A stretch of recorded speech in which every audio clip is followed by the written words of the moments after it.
अगर आप mobile phone use कर रहे हो और गलती से आपका मोबाइल फ़ोन पानी में गिर जाए तो आपका मोबाइल फ़ोन तो गया खत्म।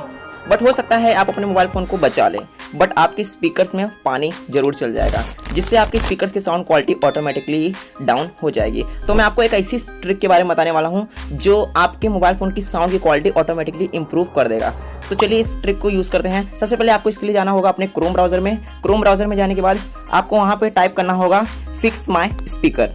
जो सबसे पहला वेबसाइट आपके सामने आ रहा है fixmyspeaker.com, इसको आपको क्लिक करके ओपन कर लेना है। ओपन करने के बाद इसमें आपको एक साउंड मिल जाएगा, इस साउंड को प्ले करना है, जिससे ऑटोमेटिकली आपके मोबाइल फ़ोन में जितने भी डस्ट या वाटर आएंगे ऑटोमेटिकली रिमूव हो जाएंगे, जिससे आपका ऑटोमेटिकली मोबाइल फ़ोन का स्पीकर का साउंड क्वालिटी इंप्रूव हो जाएगा। रुको जरा, सब्र करो। ऐसे ही इंटरेस्टिंग वीडियो देखने के लिए हमारे यूट्यूब चैनल को सब्सक्राइब कर लीजिए। बाय।